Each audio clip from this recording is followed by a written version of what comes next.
Israel, ataukah ummi itu tak bisa baca dan tulis? Perhatikan bagaimana ketika ayat pertama diturunkan. Apa ayat pertama itu? Iqra bismi rabbikal ladzi khalaq. Ketika kalimat iqra turun, iqra, apa jawaban Nabi? Sepakat semua riwayat, mutawatir sifatnya. Jawaban Nabi pertama kali, ma ana biqari. Ma ana biqari. Saya betul-betul nggak bisa baca. Ada sebagian orang menganggap Rasulullah itu tidak buta huruf karena beliau pedagang. Buta huruf itu bukan nggak bisa ngitung. Ini orang nggak bisa mendefinisikan buta huruf. Buta huruf itu tidak bisa menulis, tidak bisa membaca, tapi ngitung dia hebat. Banyak kakek-kakek, mbah-mbah kita nggak bisa baca, nggak bisa tulis, tapi dagang hebat. Dia ngitungnya pakai sekian. Dia nggak bisa nulis, nggak bisa baca, tapi ngitung hebat.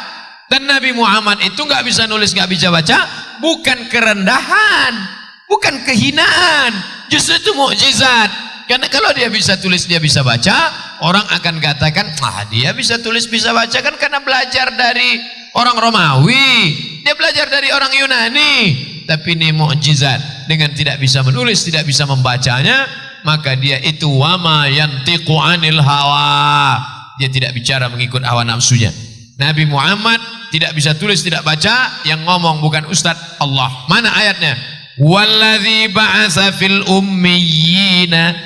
Dia yang sudah mengutus kepada orang-orang ummi, buta huruf, tak bisa tulis, tak bisa baca, rasulan minhum, seorang rasul minhum, dari jenis mereka.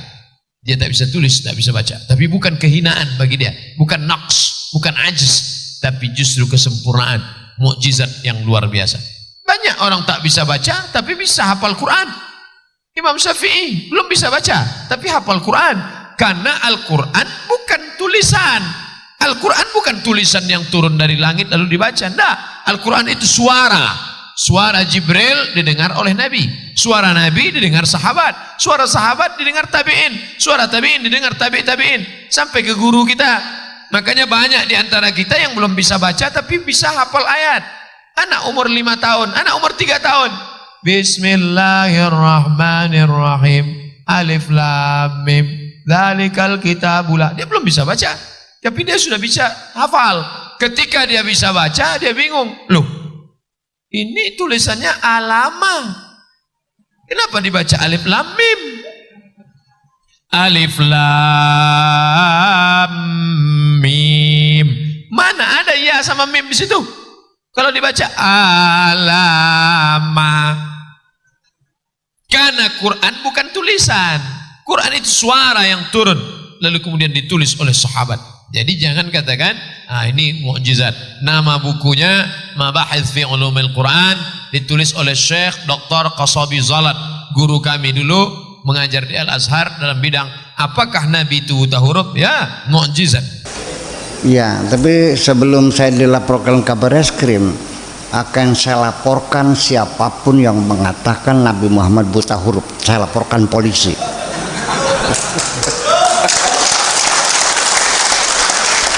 Karena ini menghina Nabi saya. Karena buta huruf ini identik dengan goblok. Kalau ada anak itu disuruh ini salah, suruh lagi salah, semuanya salah, dasar buta huruf loh. Artinya buta huruf tuh goblok. Kita tidak berpikir. Masih ada waktu nggak apa-apa? Ya. Coba kita berpikir sekali lagi. Ini Nabi buta huruf itu maksudnya apa? Memblow up, menyiarkan bahwa Nabi buta huruf. Apakah hanya sekedar untuk menutup kemungkinan adanya kecurigaan orang bahwa Quran karangan Nabi sehingga harus dibuta hurufkan? Kira-kira begitu.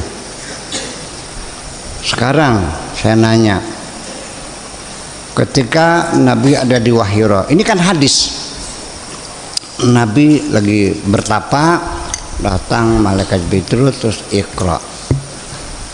Ini kan si rawi menceritakan seperti teatrikal, seperti teater, yang bercerita melihat Nabi bercerita Jibrilnya datang, pakai baju putih, sorban putih, bersih, kan begitu. Lalu membuka satu kertas di hadapannya, Iqra. Lalu jawabnya, ini kan tidak menceritakan Nabi pada suatu hari ketika saya sedang khalwat, tiba-tiba saya, kan bukan Nabi yang cerita. Ini orang yang cerita, apa dia hadir di gua itu? Ini kan persoalan. Sudah, ini kita berpikir, pakai jubah, pakai sorban, jahitnya di mana? Kayaknya tetornya apa tetrek?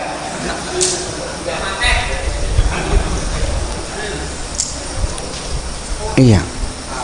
Apakah kamu berimajinasi seperti jubah sekarang ini pakai orang? Satu. Kemudian buka lembaran kertas. Sejak kapan kertas itu ada? Nabi lahir tahun 571. Ditambah 40 tahun, berapa tuh? Tahun berapa tuh?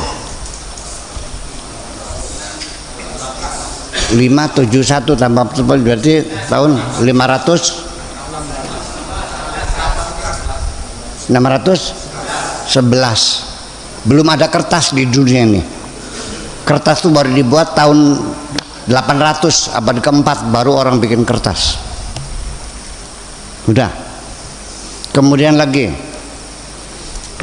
Iqra, tulisan.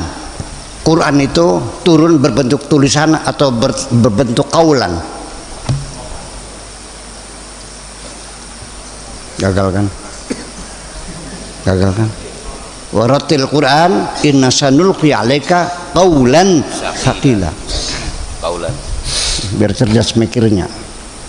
Nggak apa-apa lah, Rok. Iya, terlaporkan baris krim. Ternyata umat Islam seluruh dunia manjung penjara KB. Hanya saya yang tidak.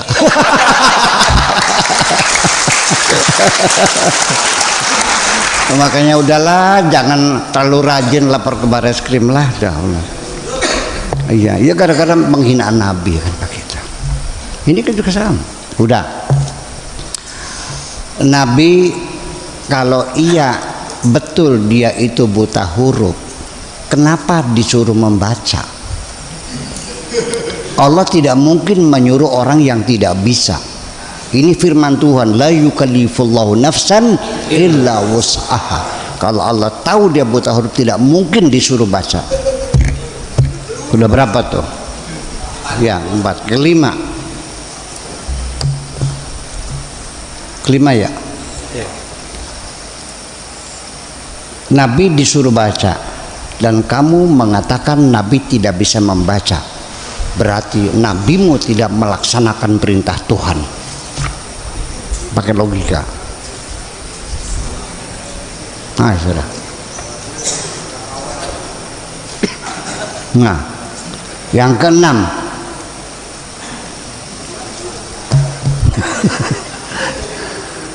Nabi Muhammad setiap terima wahyu terus manggil para juru tulis. Di dalam huruf-huruf Al-Quran yang di awal surat, alif, lam, mim, ya kan? Ha, mim, ain, sin, qaf. Kenapa tidak alif berdiri sendiri, lam berdiri sendiri, mim? Kenapa alifnya mim? Kan lam namanya digandeng, ha, mim misalkan, terus ain, sin, qaf nyambung kan? Kenapa nggak digandeng semuanya? Lalu ada ro'a, ro, hamzah, alif bengkok. Ada lagi ro'a, alif, ro, alif, hamzah di atas, alif bengkok. Kenapa nggak pakai alif, pakai hamzah aja? Kenapa di surat Ibrahim ditulisnya Abraham, lengkap nggak ada iyahnya? Di surat yang lain pakai Ibrahim, pakai ada iyahnya. Apakah ini juru tulis ngarang sendiri sesuka-suka mereka atau atas petunjuk Rasul? Jadi bisa baca nggak dia? Pakai logika yang benar. Ayo saya ngambil sok. Lah ya iya kan gimana sih? Ini gara-gara yang kamu baca Khulasan Nurul Yakin soalnya. Sudah, setelah itu turun ayat Quran. Kan yang pertama Iqra bismi rabbikal ladzi khalaq khalaqal insana min 'alaq iqra wa rabbukal akramul ladzi 'allama bil qalam 'allamal insana ma lam ya'lam. Selesai. Kalla innal insana la yatqa, kan nanti kemudian. Nah, ketika turun kalla innal insana, oh ini masuknya surat Al-Alaq setelah Alam Insana. Siapa yang nyuruh ke situ? Nabi. Berarti bisa baca dong. Betul nggak? Terus lagi, ketika udah banyak banget nih, waktu Iqra bertulisan, tulisan Arab yang ada dalam kertasnya Jibril itu seperti apa tulisannya? Pakai khat ri'ah, pakai khat kufi,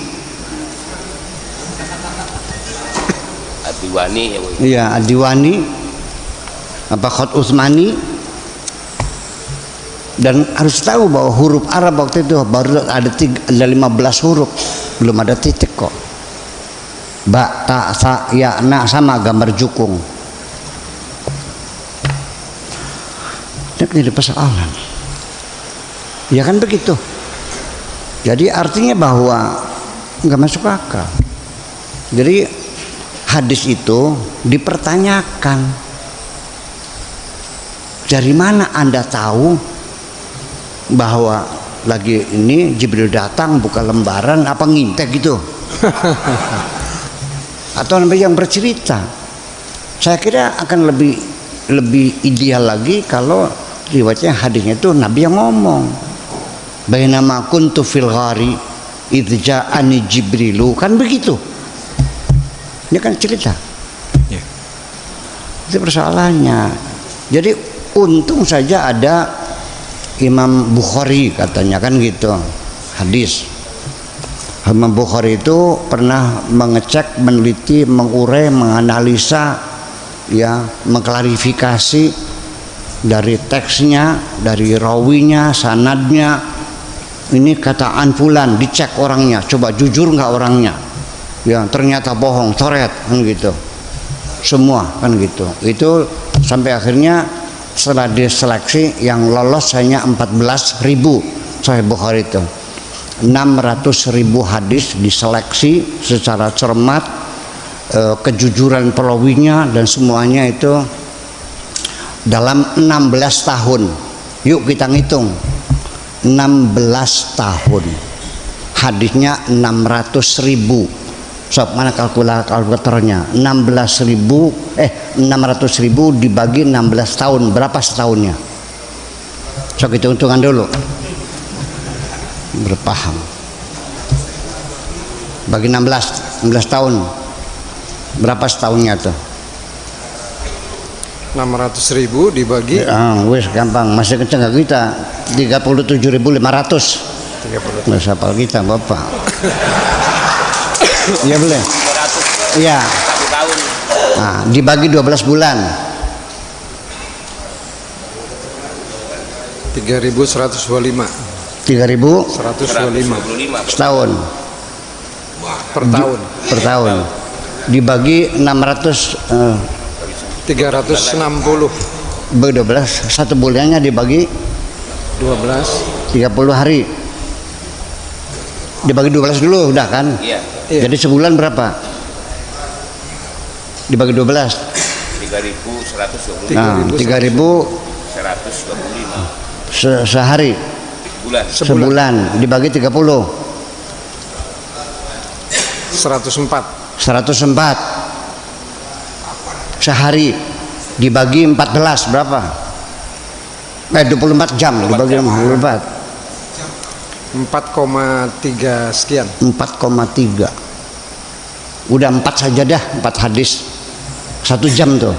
Berarti dia bisa menyelesaikan tugas 1 hadis dalam 15 menit selama 16 tahun. Aja ngakal boleh. Kapan naik ontanya, kapan ketemunya, kapan segala macam. Itu kan pertanyaan besar. Ya seru.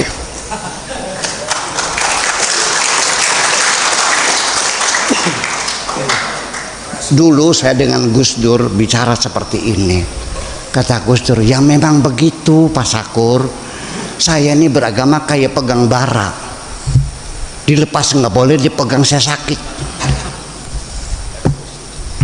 Ya kan artinya. Oleh karena itu yuk sekarang kita berpikir. Jangan takut murtad dong.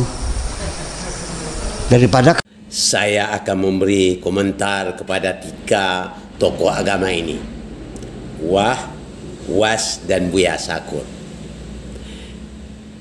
Menurut daripada perkataan daripada Buya Sakur, kita harus menggunakan akal. Tiap sesuatu itu harus gunakan akal. Memang saya sangat setuju sekali. Bahkan Allah juga mengatakan dalam Al-Quran, orang-orang yang tidak menggunakan akal itu akan mendapat azab dari Allah Subhanahu wa taala.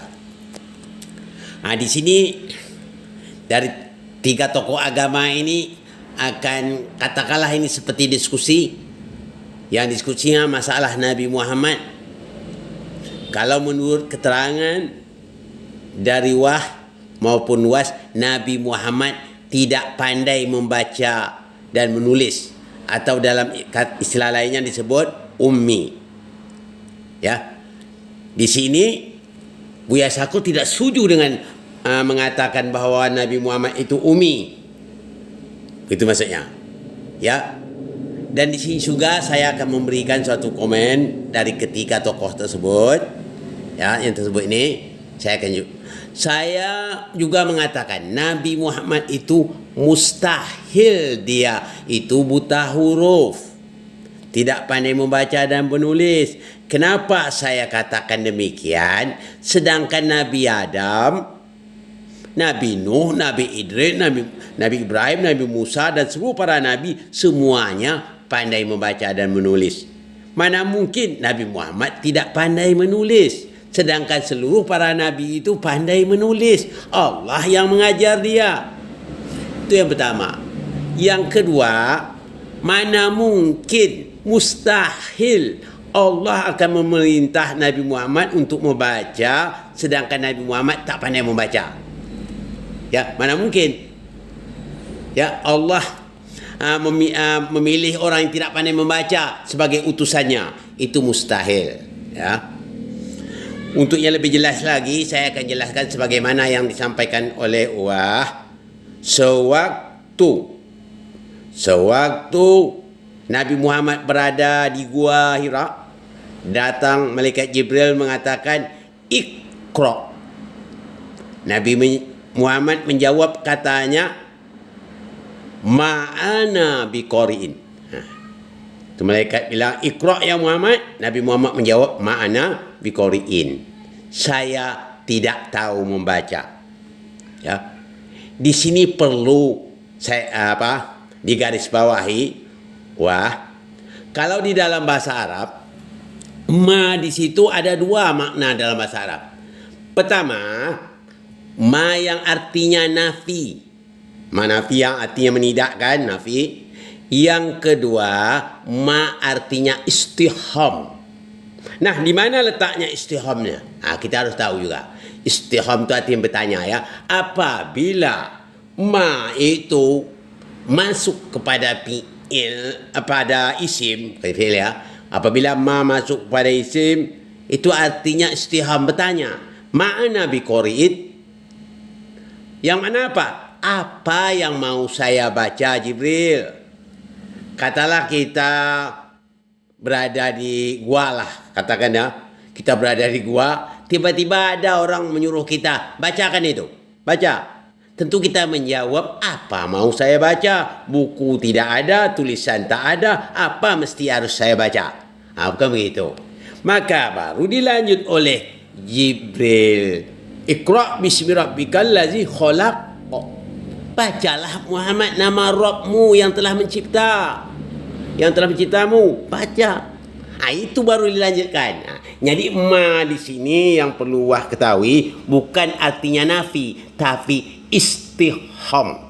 Ma masuk kepada isim. Jadi harus tahu nanti dalam kaidah bahasa Arab kan tahu dalam isim nahu ada ma masuk kepada fi'il, itu artinya tidak, mana artinya, atau nafi akhirnya. Tapi kalau ma masuk pada istifham, dia artinya bertanya.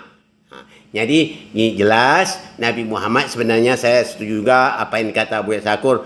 Mana mungkin Nabi Muhammad itu tidak pandai membaca dan menulis, ya. Tapi kalau ada orang mengatakan dia tidak pandai membaca dan menulis, tentu saja orang itu merendahkan derajat Nabi Muhammad SAW. Di dalam riwayat kedua juga menerangkan juga yang dikatakan ummi itu adalah penduduk Mekah waktu itu. Penduduk Mekah itu belum ada menerima seperti pendidikan formal. Jadi penduduk Mekah itu yang mendidik anak-anaknya itu para ibu, ya, ibu-ibu di sana yang disebut dengan ummi. Jadi ummi di situ, ibu-ibu di sana belum menerima pendidikan formal. Itulah yang dikatakan di situ, mengatakan yang ummi itu yang tak pandai membaca itu para ibu di sana, di penduduk Mekah tersebut. Itu yang jelas, ya. Mudah-mudahan apa yang saya sampaikan ini bermanfaat bagi kita semua, ya. Dan untuk dapat kita pahami. Mudah-mudahan insya-Allah lain kesempatan kita akan berjumpa lagi. Okey. Assalamualaikum warahmatullahi wabarakatuh.